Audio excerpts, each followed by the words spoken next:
In the winter of 1977, when the California sun still cast golden shadows across Silicon Valley's burgeoning landscape, a young woman named Jeanette Ralston vanished into the darkness between one breath and the next. Her story will become one of those mysteries that haunt police departments for decades, a file gathering dust in forgotten corners, a family's perpetual ache, a community's faded memory. For 48 years, her case remained frozen in time, a perfect specimen of unsolved violence. But justice, like the slow turning of seasons, has its own timeline, and after years of silence, a single clue would shatter everything. Before I tell you what happened, comment your country and time below. January 1977 arrived in San Jose with an uncharacteristic chill. The normally temperate Santa Clara Valley had been gripped by a cold front that sent temperatures plummeting to near freezing at night. For Jeanette Ralston, 24 years old with bright hazel eyes that seemed to capture California's perpetual sunlight, this winter marked both an ending and a beginning. She had recently left a relationship that had soured, moving into a small apartment on East Santa Clara Street, within walking distance of the downtown bars where she sometimes went to unwind after her shifts at a local retail store. Jeanette was what people then called a free spirit, independent, artistic, with a laugh that could fill a room. She had moved to California from Oregon 3 years earlier,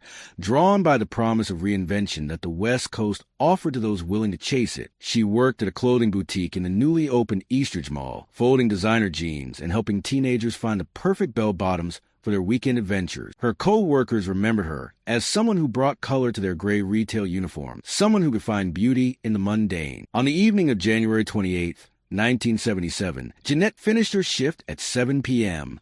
The store manager, Margaret Chen, would later recall their final conversation with haunting clarity. She was excited about the weekend, Chen told investigators. She mentioned meeting friends at the Watering Hole, that new bar on North First Street. Nothing seemed out of the ordinary. The Watering Hole had opened just months before, quickly becoming a popular spot for young professionals in San Jose's growing tech scene. The bar's wooden sign, carved with a whimsical cartoon character raising a beer mug, welcomed patrons into a dimly lit space where the air thickened with cigarette smoke and conversation. On that Friday night, the establishment was particularly busy, with patrons seeking refuge from the unseasonable cold outside. Jeanette arrived around 8:30 p.m., wearing her favorite blue denim jacket over a floral print dress, her signature style that blended practicality with femininity. She met two friends from work, Brenda and Maria, who had secured a small table near the back of the bar. Over the next 3 hours, the three women shared stories, laughed loudly enough to draw glances from neighboring tables, and consumed what witnesses would later describe as a moderate amount of alcohol. Around 11:15 p.m., Brenda received a call from her husband, who needed her to return home due to a sick child. Maria offered to drive her, and Jeanette declined their invitation to continue the evening elsewhere. "I'm going to finish my drink and maybe walk around a bit," she told them, according to Maria's statement to police. "It's not that cold out anymore." Security footage from the bar's entrance, remarkably advanced for 1977, captured Jeanette's departure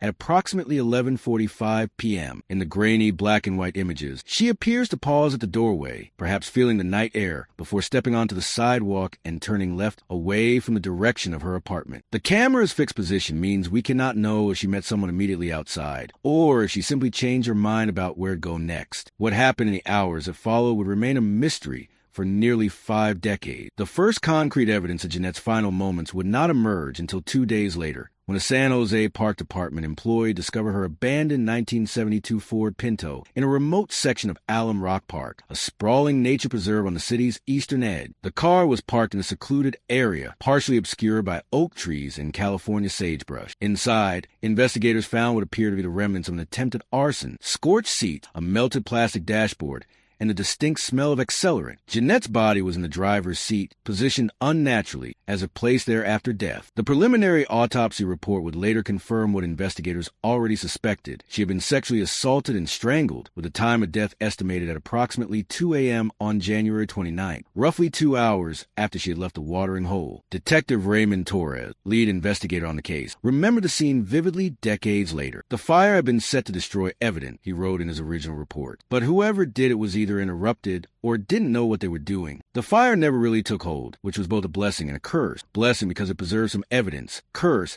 because it meant we had a crime scene that was partially destroyed but not completely." The The investigation began with what seemed like promising leads. Jeanette's friends from the bar were interviewed, her recent acquaintances questioned, and her apartment searched for any clues that might suggest someone had been stalking or threatening her. But each potential lead seemed to hit a dead end. The bartender remembered serving Jeanette, but couldn't recall anyone showing unusual interest in her. Other patrons either didn't notice her or couldn't provide useful information. The most promising witness, a man who claimed to have seen Jeanette talking to someone outside the bar, later changed his story multiple times and was ultimately deemed unreliable. Forensic evidence, limited by 1977 technology, offered little help. Fingerprints found in the car belonged to Jeanette or could not be matched to anyone in the existing database. Fibers collected from her clothing were common types that could have come from numerous sources. The sexual assault kit, processed using available methods, yielded no identifiable DNA profile. As weeks turned into months, the case grew colder. The San Jose Police Department assigned additional detectives, but resources were limited and new crimes demanded attention. Jeanette's family, who had traveled from Oregon to assist with the investigation, eventually returned home, leaving behind their daughter's belongings and a lingering sense of incompleteness. By the summer of 1977, Jeanette Ralston's case had been relegated to the active but unsolved files, a category that would later be renamed cold cases. The initial task force was disbanded, detectives were reassigned,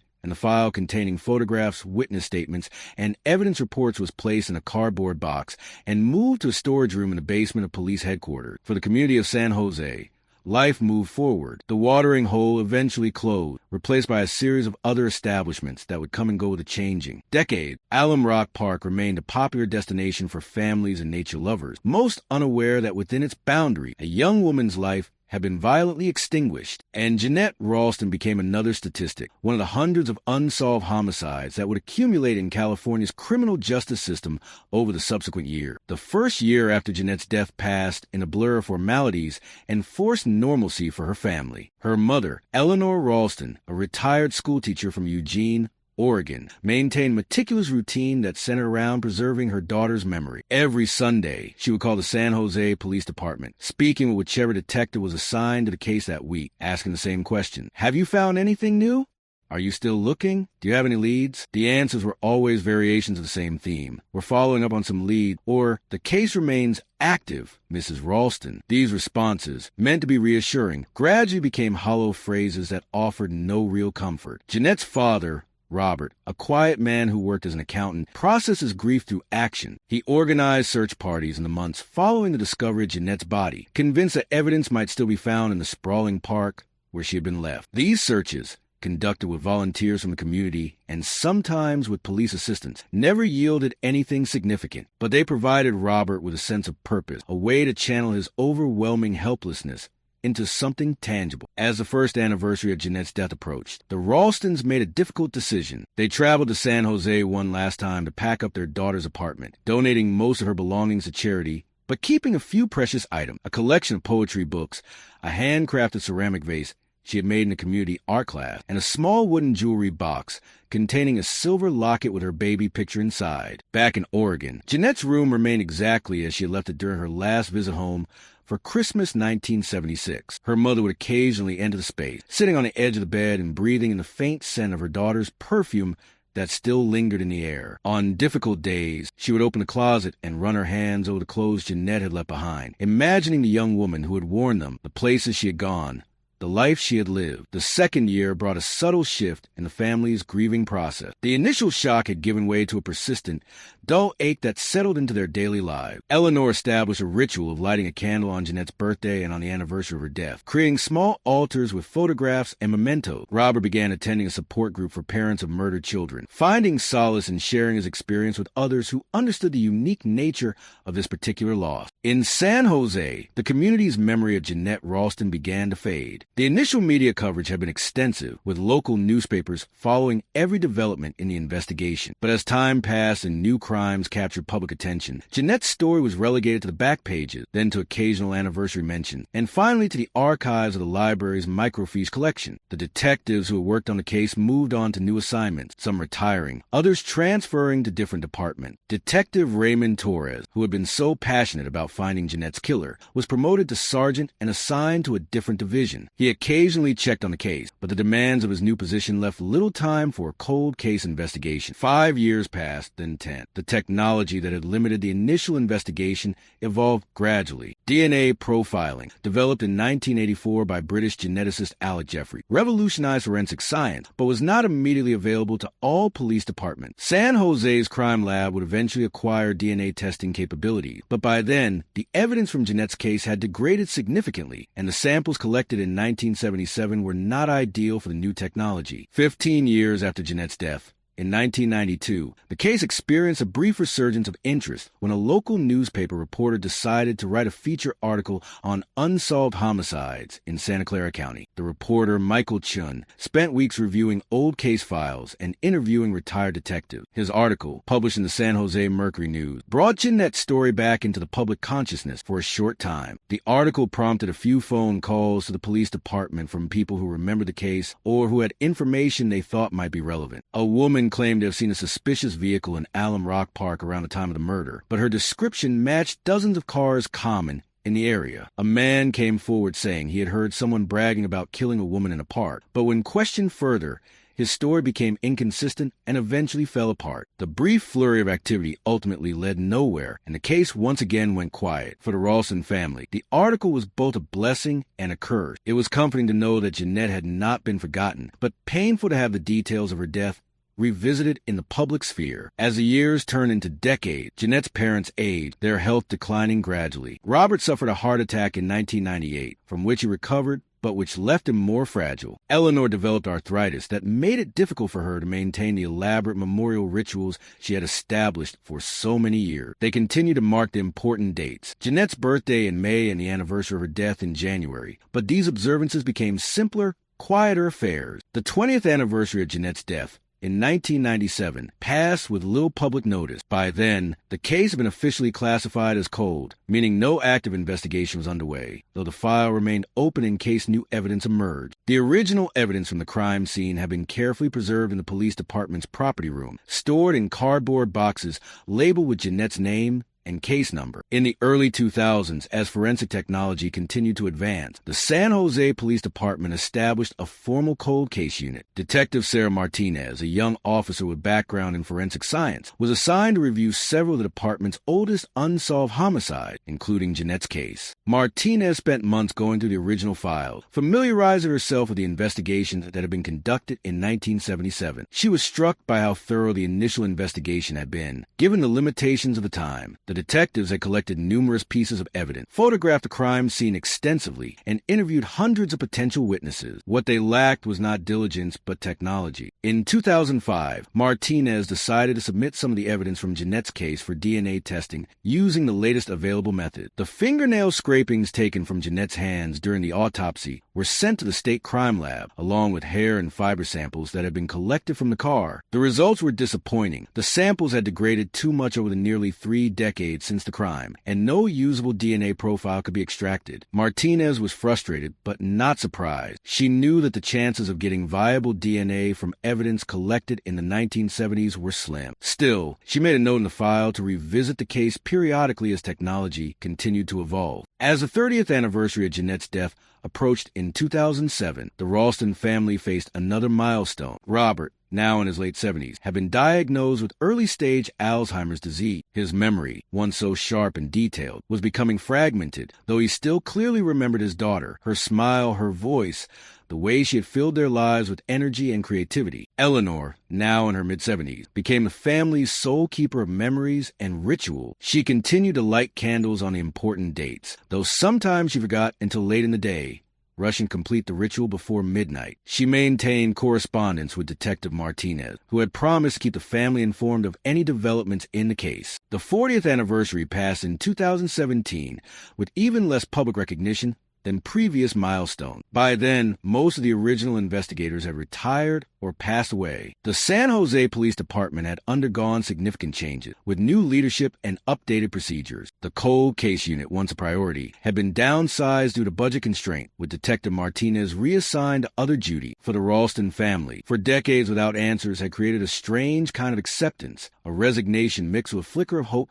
that never quite extinguished. Robert's condition had worsened, and he now lived in a specialized specialized care facility. His memories of Jeanette coming and going like waves on a shore. Eleanor, now in her 80s, found comfort in her garden, planting flowers that Jeanette had loved and maintaining a small memorial stone with her daughter's name and dates. The community of San Jose had transformed dramatically since 1977. The tech boom had turned the once modest city into a sprawling metropolis, with skyscrapers replacing many of the low-rise buildings that had defined the landscape when Jeanette lived there. The watering hole bar had long since disappeared, replaced by a modern office building. Alum Rock Park remained, but the areas around it had been developed, changing the character of the neighborhood where Jeanette's body had been found. But then, after 47 years, something changed. In 2024, the San Jose Police Department received a grant specifically earmarked for cold case investigations using advanced forensic technology. The funding came at an opportune time. New methods of DNA extraction and analysis had made it possible to obtain profiles from evidence that had previously been considered unusable. Detective Sarah Martinez,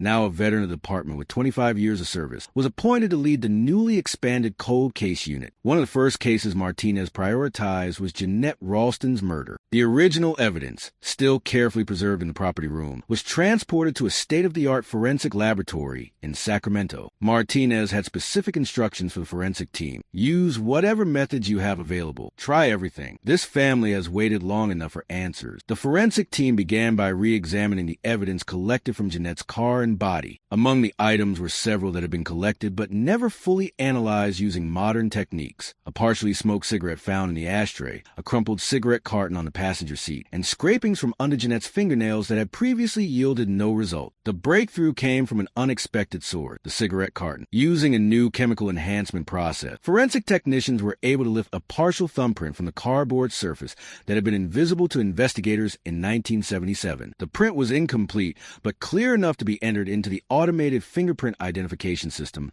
AFIS. Meanwhile, the DNA team applied a new technique called next-generation sequencing to the biological material collected from under Jeanette's fingernail. This method, which could analyze even highly degraded DNA samples, produced a partial male DNA profile that was then entered into the combined DNA index system CODI. The fingerprint match came first. Within 24 hours of entering the print into AFIS, the system returned a potential match, Willie Eugene Sims, a man with an extensive criminal record in California, who had been arrested numerous times between 1975 and 1992 for various offenses, including assault, burglary, and sexual misconduct. The match was not perfect. Only about 60% of the print points could be correlated, but it was significant enough to warrant further investigation. Detective Martinez began researching Sims, starting with his criminal history. What she discovered was troubling. Sims had been arrested in 1978 for assaulting a woman in a San Jose bar, just 1 year after Jeanette's murder. The victim in that case had described her attacker as a white male in his late 20s or early 30s, approximately 5 feet 10 inches with brown hair and a distinctive scar on his left cheek. Sims matched this description, though the case had ultimately been dismissed when the victim failed to appear in court. Further investigation revealed that Sims had left California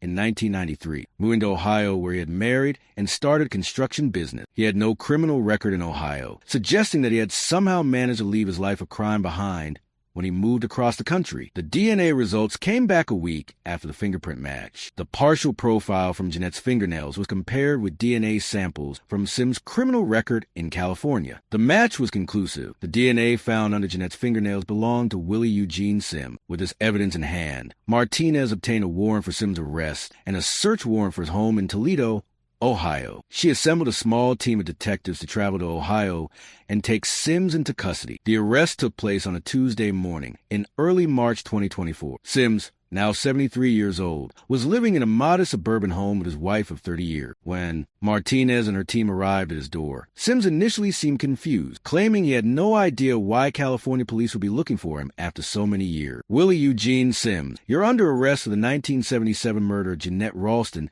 in San Jose, California. Martinez said as she handcuffed him, "You have the right to remain silent." Sims' wife, who had been watching from the living room, began to cry. "What's going on? Who is Jeanette Ralston?" she asked, her voice trembling. Martinez explained briefly that Sims was a suspect in a decades-old homicide case, but she provided no further details. As they led Sims away in handcuffs, his wife stood in the doorway, her face a mixture of shock and disbelief. Back in Toledo, the search of Sims' home yielded additional evidence. In a lockbox in the garage, investigators found a collection of newspaper clippings about unsolved homicides in California from the 1970s and 1980s. Among them was the original article about Jeanette's death from the San Jose Mercury News. The clippings were yellow with age, but they had been carefully preserved, suggesting that Sims had followed the cases with interest. The most disturbing discovery was a small photograph album hidden beneath the clipping. The album contained dozens of photographs of young women, most of them appearing to have been taken without their knowledge. In several photos, the women were in public places,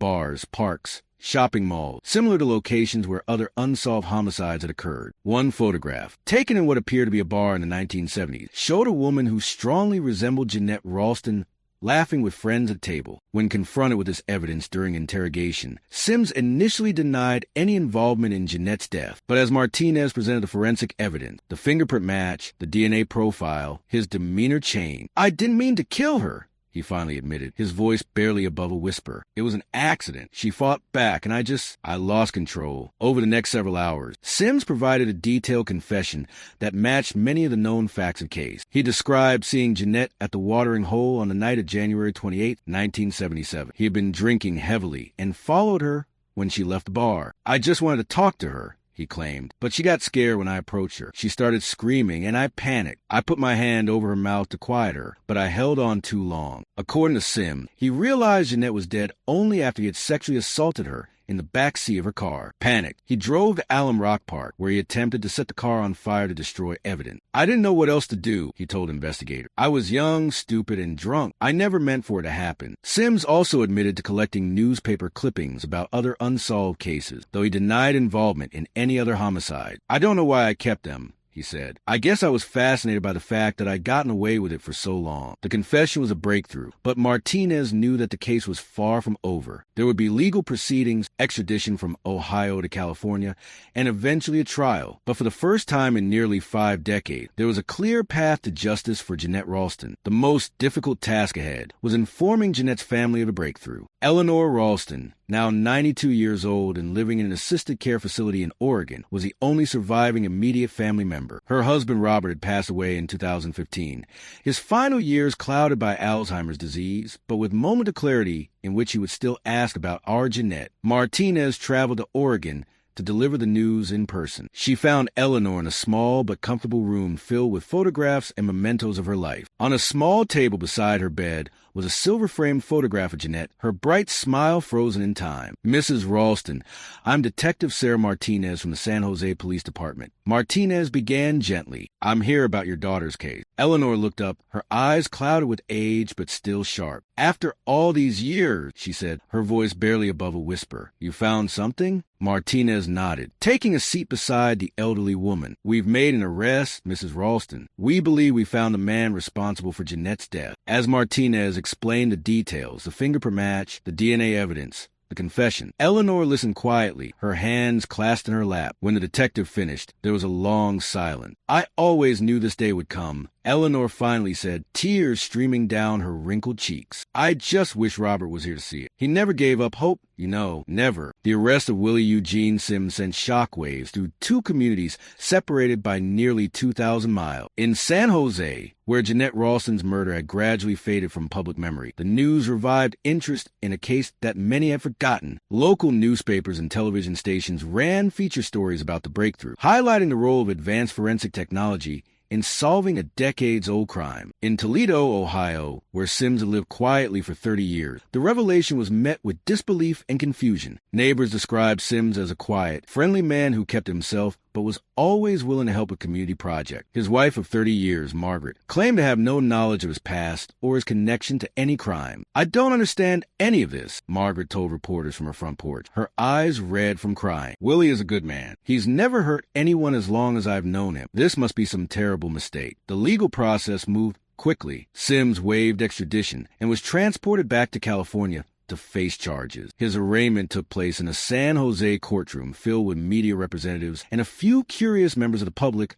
who remembered the case from their youth. Sims, now elderly and frail, appeared via video conference from a county jail, his expression unreadable as the charges were read: first-degree murder, sexual assault, and arson. The plea was entered as not guilty, despite Sims' earlier confession to investigators. His court-appointed attorney, a young public defender named Carlos Ramirez, argued that the confession had been coerced and that the forensic evidence was circumstantial at best. My client is an elderly man in poor health who was subjected to hours of intense interrogation by experienced detectives. Ramirez stated outside the courthouse, the so-called confession should be viewed with extreme skepticism. We will vigorously defend against these charges. As the case moved toward trial, the San Jose District Attorney's office faced several challenges. The most significant was the passage of time. Key witnesses from the original investigation had either died or could not be located. The crime scene had long since been altered, and physical evidence had degraded despite careful preservation. Perhaps most challenging was the task of presenting a case to a jury that would have no personal memory of 1977 or the context in which the crime occurred. The world had changed dramatically in the intervening decade, technologically, socially, and culturally. What constituted reasonable doubt in 2024 might be different from what it had been nearly 50 years earlier. The trial began in September 2024, nearly 48 years after Jeanette Ralston's death. The courtroom was a blend of old and new. Original evidence photographs from 1977 displayed on high-definition digital screen, testimony from retired detectives given via video conference, and forensic experts explaining cutting-edge DNA analysis technique to a jury of millennials and Gen Zers. The prosecution, led by Assistant District Attorney Lisa Chun, built its case around three pillars: the forensic evidence, Sims' confession, and his pattern of criminal behavior. Chun methodically walked the jury through the scientific evidence, explaining how the partial fingerprint on the cigarette carton matched Sims' print, and how the DNA from under Jeanette's fingernails was a definitive match to Sims' genetic profile. The science doesn't lie, Chin told the jury in her opening statement. While the defendant may have evaded justice for decades, the evidence he left behind has been waiting patiently, preserved by time and technology, to tell the truth of what happened on that cold January night in 1977. The defense strategy focused on discrediting the forensic evidence and casting doubt on the reliability of the confession. Ramirez brought in expert witnesses who questioned the validity of fingerprint matches from degraded surfaces and suggested that DNA evidence could be contaminated or misinterpreted over time. Science is not infallible, Ramirez argued in his opening statement, and neither is human memory. The defendant's so-called confession came after hours of interrogation by experienced detectives who were determined to close a high-profile cold case. Under such pressure, anyone might say things that aren't true. The emotional centerpiece of the trial came when the prosecution called Eleanor Ralston to testify. Now 93 years old, Eleanor had traveled from Oregon with the assistance of a nurse and her granddaughter. She entered the courtroom slowly, using a walker, but her voice was clear and steady when she took the stand. After establishing her identity and relationship to Jeanette, Chin asked Eleanor to describe her daughter. Jeanette was vibrant, Eleanor began,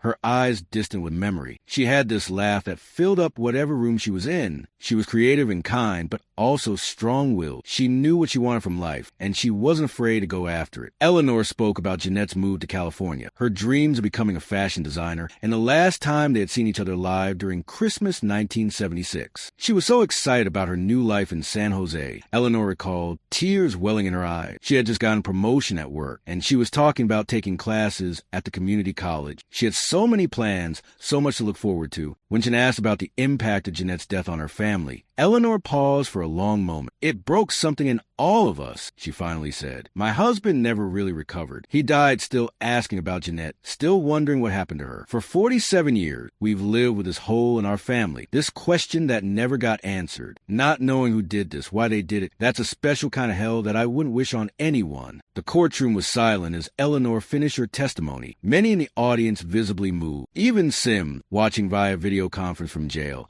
appeared affected, his eyes downcast as Eleanor described the decades of uncertainty. The defense's cross-examination of Eleanor was brief and gentle. Ramirez asked only a few questions to confirm that she had not been present in San Jose at the time of the murder and had no personal knowledge of the events surrounding her daughter's death. The trial continued for 3 weeks, with the prosecution presenting forensic experts, retired detectives, and criminal profilers who testified about the pattern of behavior evident in Sim's criminal history. The defense called its own experts to question the reliability of the forensic evidence and to suggest alternative explanations for the presence of Sim's DNA and fingerprint. The most dramatic moment of the trial came when the prosecution decided to call Willie Eugene Sims to testify against his own attorney's advice. After lengthy discussions with his legal team, Sims agreed to take the stand. Under direct examination, Sims initially maintained his innocence, claiming that he had been coerced into confessing and that he had never met Jeanette Ralston. But under cross-examination, Chim methodically dismantled his story, confronting him with the forensic evidence and the details of his confession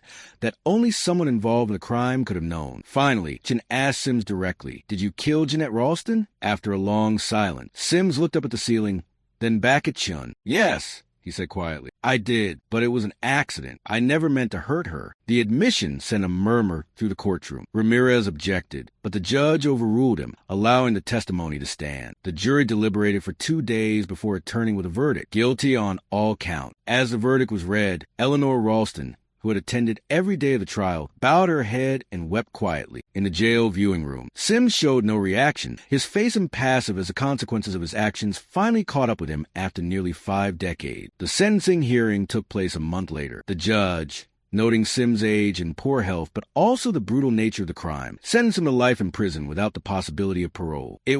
The judge stated the maximum sentence allowed under California law in 1977 when the crime was committed. Justice delayed is not justice denied, the judge said as he imposed the sentence, but it is justice diminished. The decades that Willie Eugene Sims spent as a free man, living his life while Jeanette Ralston's family suffered in uncertainty, represent a failure of our system that we must acknowledge and learn from. In the months following the trial, the case continued to resonate in both San Jose and Toledo. In San Jose, the city council voted to name a small park in Jeanette's honor, creating a memorial garden with a plaque bearing her name and dates. The San Jose Police Department established a permanent cold case unit, using the Ralston case as a model for how advanced forensic technology could bring closure to other unsolved crimes. In Toledo, Sims' wife filed for divorce and moved to another state to escape the notoriety. The house they had shared for 30 years was sold, and Sims' collection of newspaper clippings and photographs was turned over to investigators, who continued to examine them for possible connections to other unsolved cases. For Eleanor Ralston,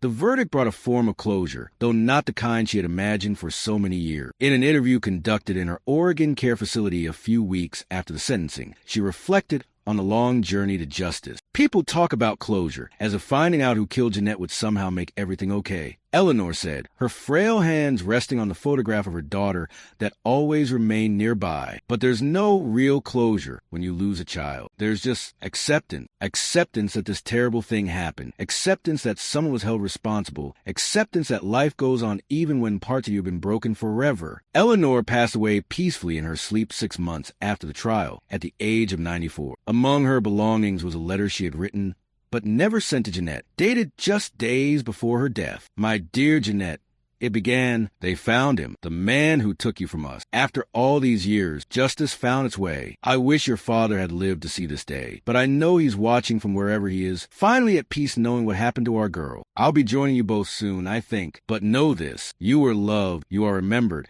and the light you brought into this world didn't go out when you left us. It just changed form, becoming memory, becoming love, becoming the strength that carried us through all these years without you. Until we meet again, my beautiful girl." The letter was found tucked into Jeanette's baby book, alongside locks of her hair from her first haircut, her kindergarten report card, and other mementos of a life that had been cut short but never forgotten. In the end, the Jeanette Ralston case became more than just another homicide solved by advancing technology. It became a testament to persistence, to the enduring power of memory, and to the human capacity for hope in the face of overwhelming loss. It reminded us that while time may heal some wounds, others remain open, waiting not for closure but for understanding, for the simple truth of what happened, when, and why. This case reminds us that justice may come late, but it never vanishes entirely. Like DNA preserved in the smallest biological sample, like fingerprints waiting on the surface of a discarded object, the truth has a way of persisting, of surviving the passage of time, the fading of memory, the changing of generation. And for those left behind, fathers, mothers, friends, communities, that persistence offers not just the possibility of legal resolution, but the deeper comfort of knowing that even in death, even in violence, even in the face of most profound injustice, the stories of those we've lost continue to matter, continue to seek resolution, continue to demand that we remember, that we bear witness, that we never, ever forget,